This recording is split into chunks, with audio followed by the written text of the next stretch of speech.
আচ্ছা, আমরা ইতিমধ্যে আমাদের মধ্যে পেয়েছি ইসলোকের প্রেসিডেন্ট প্রভাস চৌধুরীকে। আহ, অনেক অনেক স্বাগত আপনাকে। হ্যালো, শোনা যাচ্ছে? হ্যাঁ হ্যাঁ হ্যাঁ, শুনতে পাচ্ছি। হ্যাঁ, বলছি এই 14 তারিখে ছোট জাগুলিয়াতে লোকনাথ বাবার মন্দিরে একজন এবং দুষ্কৃতী, আপনি জানেন একজন দুষ্কৃতী হুম হুম হুম লোকনাথ বাবার মন্দিরে ঢুকে যায় এবং সেখানে তাণ্ডব চালায় রীতিমতো, এবং হুম জুতো দিয়ে, অভিযোগ যেটা উঠছে যে জুতো হুম দিয়ে হুম মারা হয় বাবার গায়ে। হুম তো আপনি ইসলোকের সভাপতি হওয়াতে এবং হুম হুম, লোকনাথ জগতের একজন গণ্যমান্য ব্যক্তি হিসেবে আপনি এই আন্তর্জাতিক। বিষয়টাকে কি হিসাবে দেখছেন? কি দেখছে এ তো আমি, মানে আমরা কল্পনাই করতে পারছি না এই ধরনের ঘটনা পশ্চিমবঙ্গের বুকে হচ্ছে, যা বাংলাদেশে হয়নি কখনো। লোকনাথ বাবাকে সর্বধর্মের মানুষ, সবাই ভক্ত, সবাই সাধারণ অসাধারণ সব মানুষ, তারা অসাধারণ ভাবে বাংলাদেশটাকে রক্ষা করছেন। বারোদ্বীপে আমাদের হিন্দুদের থেকে মুসলিমরা বেশি রক্ষা করেন। আর সেই পশ্চিমবঙ্গের বুকে, ভারতবর্ষ কেন, পৃথিবীর আমেরিকা থেকে বা মালয়েশিয়া থেকে বিভিন্ন জায়গায় লোকনাথ বাবার মন্দির আছে, প্রায় 1200-র উপরে মন্দির আছে। কোথাও কোনো ঘটনা ঘটেনি। এটা দুঃখজনক, লজ্জাজনক এবং ঐতিহাসিক একটা ঘটনা। এটা আমরা পশ্চিমবঙ্গ সাক্ষী রইলাম। ভাবতে পারছি না, কল্পনা করতে পারছি না, কিছুতেই মেনে নিতে পারছি না। আচ্ছা, আমি বিভিন্ন জায়গা থেকে বিভিন্নভাবে কথা ওঠে, এটা সম্প্রীতির বাংলা, যেখানে হুম হিন্দু মুসলিম সব একসাথে থাকে একই সঙ্গে। হুম একই সঙ্গে বাবা লোকনাথ, আপনি যেমন সঠিকভাবে বললেন যে বাবা লোকনাথের অগণিত ভক্তদের মধ্যে কিন্তু একটা বড় সংখ্যা রয়েছেন যারা মানে হিন্দু নন, হুম মুসলিম সম্প্রদায়। তারাও কিন্তু বাবা লোকনাথকে যথেষ্ট মানে তাদের মধ্যে ভক্তি বা শ্রদ্ধা বা যাই বলুন আস্থা রয়েছে। তো কি কি বলবেন যে আজকে বাংলার বুকে দাঁড়িয়ে আপনি এ- সঠিক বলেছেন যে এটা এটা তো তো বাংলাদেশ বেদনা নয়, তা চিত্তে সত্ত্বেও মর্মাহত। মনে কি আর বলবো, এর থেকে দুঃখ লজ্জার কিছু নেই। আমি কয়দিন ধরে বাইরে রয়েছি প্রোগ্রাম করতে করতে। কালকে শুনেই আমি সকলকে জানি যে আমাদের চাকলা, কচুয়া, যত সংগঠন ইসলোক, এবং আমি যত লোককে পেরেছি সবাইকে বলেছি, যে যাকে চেনো, যার সাথে যার ইমিডিয়েট যোগাযোগ হয়, সকলে ব্যাপারটা নিয়ে আলোচনা করো। তারপর আমরা একটা সিদ্ধান্ত নিয়ে আমরা কালকে, আমি নিজে চলে গেলাম, ইসলোক চলে গেল, ঠিক আছে। আমরা পুলিশের সাথে কথা বললাম। আমরা শান্তিপ্রিয় লোক, সামনে ভোট, তা আমরা চাই না কোনো রকম একজন ভুল করে সেই ভুলের পুনরাবৃত্তি আমরা আমরা সেখানে করব, কিন্তু তীব্র প্রতিবাদ হবে। হ্যাঁ, যার জন্য আমরা কালকে থানায় গেছিলাম। থানায় গিয়ে প্রথমে বড়বাবু কিছুতেই মানবেন না, আমাদেরকে অ্যালাউ করছেন না। আমরাও বলেছি ওনার কথা বলতেই হবে, আমরা দেখা না করে যাবই না, আমরা অভিযোগ জানাতে এসেছি। কেন শুনবেন না, কেন উনি আমাদের সাথে ও কারোর সাথে আমরা কথা বলবো না। তারপর উনি কথা বলেছেন, উনি ওনার সমস্ত কিছু বললেন, যথেষ্ট ভালো ব্যবহার করেছেন। কালকে আমি সবার সাথে আলোচনা করছি, আমরা ইমিডিয়েট বিশাল আকার একটা মন্দিরের ওখানে বর্তমান পরিস্থিতির খোঁজ নিচ্ছি, আমরা সকলে যাব। এর আগেও আপনি হয়তো জানেন কিনা জানি না যে এর আগেও হুম ওই ছোট জাগুলিয়া বাজার এবং সেখানে একটা শিব মন্দির এবং তার পাশেই মানে একটু দূরেই হুম ওখানে একটা শনি মন্দিরে এরকম একটা হামলার ঘটনা এসছিল হুম মানে 1 বছরের মধ্যেই। তো পর হ্যাঁ পর কিন্তু এরকম ঘটনা ঘটে যাচ্ছে। তো আপনারা আহ, যেখানে আমরা দেখি যে লোকনাথ জগতের দুটি মানে বড় মানে হুম সংগঠন, যেটা হচ্ছে চাকলা এবং কচুয়া, তারা হুম সমস্ত আইনি বিষয় নিয়ে, সমস্ত কিছু নিয়ে, বাবা মানে জন্ম কোথায় বা হুম জন্মস্থান নিয়ে তারা অনেক সরব এবং অনেক সচেষ্ট। সেইখানে হুম কোথাও দাঁড়িয়ে আমরা দেখতে পাচ্ছি যে এই যে বিষয়টা, এই বিষয়টা নিয়ে কিন্তু যেমন ভাবে এটার প্রতিবাদ বা যেমন ভাবে এটা নিয়ে আলোড়ন হওয়ার কথা, সেই রকম হুম ভাবে কিন্তু বড় কোনো কিছু দৃশ্যমান হচ্ছে না। তো এইটাকে আপনি কি বলবেন? আপনি বললেন আপনি নিজে গেছেন, নিশ্চয়ই আপনি একটা খুব ভালো কাজ করেছেন যে আপনি নিজে গিয়ে ওখানে জায়গাতে দেখার চেষ্টা করেছেন বা কি ঘটনা ঘটেছে বা কি কি পদক্ষেপ নেওয়া হয়েছে, সেই পদক্ষেপে আপনারা কিছু করতে পারেন কিনা, আপনি ব্যাপারটার জন্য আপনি ইসরোকের তরফ থেকে আপনি গেছেন সভাপতি হিসাবে এবং একজন লোকনাথ ভক্ত হিসাবে।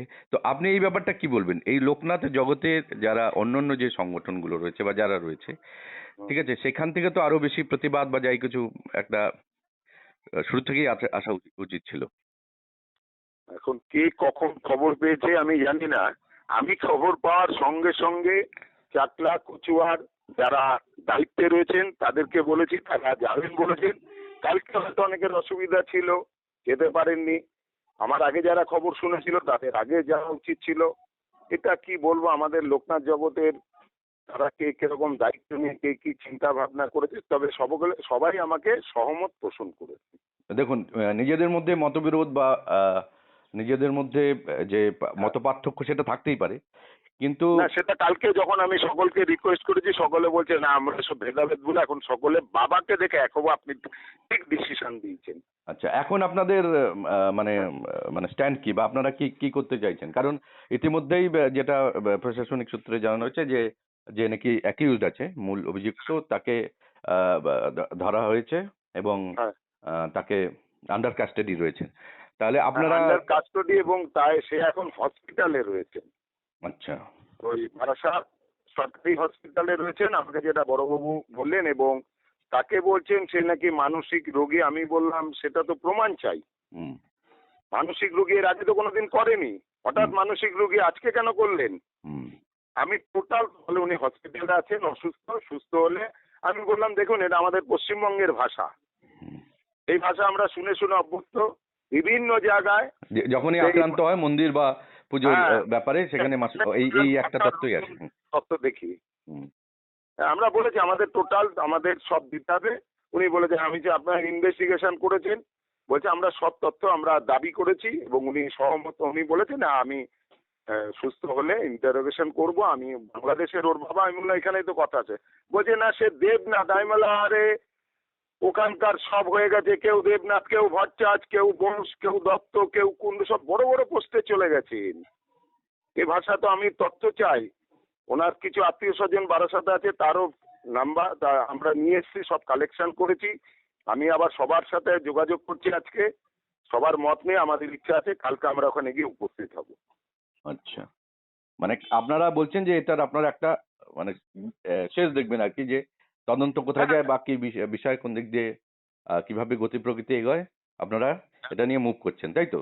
আচ্ছা, আপনি তো একজন মিডিয়া, আপনারা তো সবসময় আমাদের লোকনাথ বাবা এবং বিভিন্ন জায়গায় যান, সমস্ত মন্দির, আদ্যাপীঠ, দক্ষিণেশ্বর, কালীঘাট, সব জায়গায়। হুম, আচ্ছা, কোনো হিন্দু কোথাও, আমি হিন্দু মুসলিম বিরোধিতা করি না, লোকনাথ বাবা সবাই ভক্ত, সব ধর্মই লোকনাথ বাবাকে মানে। হুম। আমার একটা দুঃখ হচ্ছে কোন হিন্দু কোনোদিন একটা মসজিদের দিকে কুকথা বলেছেন? এটা আপনাদের কাছে কোনো তথ্য আছে? না, সেরকম আমাদের প্রচুর বন্ধু কোনো বান্ধব নেই, সব এবং মুসলিমরা এবং আছে। এবং এবং আমরা যতখানি পরিসংখ্যান বলে, এখানে হ্যাঁ, আমার বা আমাদের বলার কিছু নেই।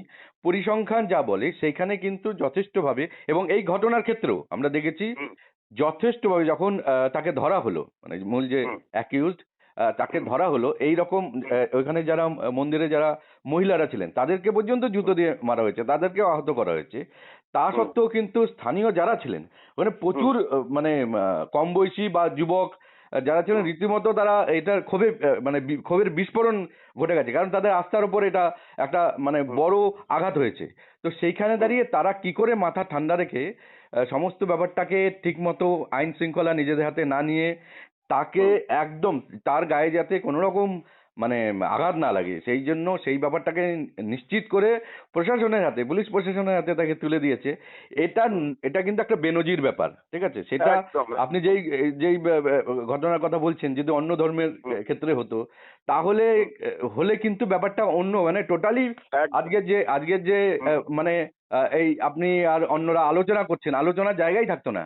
টোটালি না, আইন শৃঙ্খল বা আইনি পরিস্থিতির ব্যাপারটা কিন্তু অন্য একটা মাত্রা পেত, অন্য একদম বিশৃঙ্খলায় তছনছ হয়ে যেত পুরো এলাকা। তো সেই জায়গায় দাঁড়িয়ে এটা সত্যিই একটা মানে মানে হিন্দু বা সনাতনীদের ক্ষেত্রে আমরা বলবো যে তারা যথেষ্ট সনাতনীদের তো ক্ষেত্রে এটাই গুণ, তাদের ত্যাগ, তাদের ধৈর্য, তাদের ক্ষমা, তাদের সহিষ্ণুতা, এটাই তো সনাতনী। তাদের প্রথমেই শিখতে অষ্টাঙ্গ যোগ। তা আমরা তো সেই মানসিকতার তৈরি। আমরা আগে, আমাদের লোকনাথ বাবা বলেছেন তুমি যত বড়ই হও না কেন তুমি আইনকে সম্মান দেবে। তা লোকনাথ বাবা নিজেই কোর্টে গেছিলেন, আমাদের কিছু হলে আমরা কথায় কোর্টেই যাই। আমরা আমাদের দেশীয়, আমরা আমাদের সংবিধান, আমরা আমাদের আইনটাকে সম্মান দিয়ে পশ্চিমবঙ্গের সরকার প্রশাসনিক, আমি কালকে সেটাই ওসি সাহেবকে বলেছি যে আজকে এখানে লাখ লাখ লোক চলে আসতো, আমরা সমস্ত সংগঠন আমরা রিকোয়েস্ট করেছি, চিন্তা ভাবনা করে আমরা আপনার কাছে এসেছি। তা দেখলাম যে পুলিশ আমাদেরকে এই ব্যাপারে যেটা করেছেন ভালোই তথ্য দিয়েছেন, কিন্তু এখানে আমার কিছু জানার আছে, আমি বিশ্বাস করতে পারছি না পুরোটা, এখানে আমার প্রশ্ন রইল। আচ্ছা, সে বাংলাদেশি, সে এখানে থাকে কি করে? সে আজ পর্যন্ত তার কোনো ঘটনা ঘটেছে আমাকে দেখাতে পারবেন? সে কোনো কার বাড়ির মন্দিরে মেরেছে, সে মসজিদে মেরেছে, সে গির্জায় মেরেছে, হ্যাঁ, সে চ্যাপেলে গিয়ে বা বুদ্ধিস্টদের ওখানে গিয়ে মেরেছে, সে তো করেনি। তার ওই লোকনাথ বাবার প্রতি এত আক্রোশ কিসের? একদমই। আচ্ছা, তাহলে এখন আপনারা ভাবছেন যে যত সংগঠন রয়েছেন তারা একটা আমরা এই হ্যাঁ হ্যাঁ আমরা পুলিশ প্রশাসনের কাছে অনুরোধ করে এসেছি, ওনাদেরকেও তো সময় দিতে হবে, একটা তো সময় দিতে হয়। আমরা ভদ্রলোক, আমরা ধার্মিক বলে ওনাকে সময় দিচ্ছি, নাহলে আমরা ওখানে গিয়ে বৃহৎ আন্দোলন, মানে কি পশ্চিমবঙ্গ কখনো কল্পনা করতে পারবে না, কখনো কল্পনা করতে পারবে না যে আমাদেরকে সবাই, মানে মতুয়ারা আমাদের সাথে আছে, আমাদের অনুষ্ঠানে তারা থাকে, বুদ্ধিস্টরা আমাদের সংগঠনে থাকে, খ্রিস্টানরা আমাদের লোকনাথ বাবা সর্বজন শ্রদ্ধেয় পূজনীয় মহাপুরুষ। তা তার যদি কোনো আঘাত হয়, আমরা কিন্তু ওইখানে কারোর আইডিয়া নেই, লাখ না কত কোটি লোক ওখানে জড়ো করতে পারবো সেটা কারোর আইডিয়াই নেই, সেটা আমরা চাইনি। এই ইলেকশন পিরিয়ড আর ওনাদের ঈদ চলছে বলে আমরা সংযত আছি এখন। এটা এটা একটা খুব খুব মানে বড় এবং দামি কথা আপনারা আপনার মুখ থেকে শোনা গেল যে এখন যেহেতু ওইদিকেও একটা ঈদ চলছে এবং আপনারা প্রশাসনের ওপর আস্থা রেখেছেন, এটাও একটা বড় বিষয়। কিন্তু হ্যাঁ, নিশ্চয়ই। এর ফাঁক দিয়ে যাতে কোনো রকম ভাবে কোনো দোষী যদি সে দোষ করে থাকে, সেই দোষী যাতে ছাড়া না পায়, সেটা যাতে সুনিশ্চিত করা যায়, সেই বিষয়টাও মানে একই এটা রকম তো ভাবে। আমরা প্রশাসনের কাছে আমরা ওসি সাহেবকে, আমরা সুজিত বাবুকে বারবার রিকোয়েস্ট করেছি, এবং ওনার বাবা বাংলাদেশ থাকেন, চট্টগ্রামে থাকেন। আমি বললাম, আপনি আমাকে অ্যাড্রেস দিন, আমি খোঁজ নিয়ে দিচ্ছি। আমাদের তো ওখানে 265টা মন্দির আছে চট্টগ্রামে, হ্যাঁ, আমাদের 10 মিনিট সময় লাগবে না। কিন্তু আপনি এইখানে আমাদের টোটাল তথ্য দেবেন এবং ওনার বাবাকে ডাকবেন। হ্যাঁ, আমরা সব জানতে চাই একজন বাংলাদেশি কি করে এসব করলো, সেটা আমাদের কাছে সব থেকে বড় প্রশ্ন। তার মধ্যে অভিযোগ উঠে আসছে মানে বাংলাদেশি এবং হিন্দু, মানে মানে একটা অভিযোগ উঠে আসছে যে তার নাম, মানে সে সে একজন হিন্দু, তার নাম বলা হচ্ছে, বাবার নাম বলা হচ্ছে, আপনি জানেন কিনা এটা জানি না। জামাই বাবু বারাসাতে, যেটা আমাদের অফিসার বাবু বলেছেন, জামাই বাবু নাকি বারাসাতে থাকেন। তথ্য আমরা বলেছি, রুটটা আমরা জানতে চাই, এটা কেন করলো। এই অ্যাকুইজডের নাম বলা হচ্ছে একটা তরফ থেকে যে মানে রবীন কান্তি নাথ, আর বাবার নাম হচ্ছে রতিন কান্তি নাথ। মানে আমাকে তো বলেছে দেবনাথ, তাহলে এখানেই তো গন্ডগোল হয়ে গেল, নাথ আর দেবনাথ। আমাদের কাছে যা খবর এসছে বা আমরা যা সূত্র মারফত যা পেয়েছি তাতে এই নামটা উঠে এসছে। ঠিক আছে, আপনাদেরকে অনুরোধ করছি, আপনারা একদমই একদমই আমরা এটাতে কখনোই আমরা পিছ পাবো না। এতে যতখানি সাহায্য করা দরকার, যতখানি আমাদের এর গভীরে যাওয়া দরকার, ততটা আমরা যাব। একদম এই বিষয়ে আপনারা নিশ্চিন্ত থাকতে পারেন। সর্বস্তরে আমরা চিঠি পাঠাবো, সিএম থেকে শুরু করে, হ্যাঁ, বিরোধী দলের নেতা থেকে প্রত্যেক পার্টির লিডারদের। কারণ আমাদের তো কোনো তৃণমূল বা বিজেপি বা সিপিএম বা কংগ্রেস বলে আমাদের সব স্তরে আমাদের মেম্বার রয়েছে। একদমই, এবং হওয়া উচিত নয়। আপনারা যদি মানে দলাদলি করেন, রাজনীতি আনেন, তাহলে ব্যাপারটা অন্যরকম হয়ে যায়। দলাদলি আমাদের কোনো পার্টির, আমাদের বড় সংগঠনগুলির কেউ কোনো চিহ্নিত না।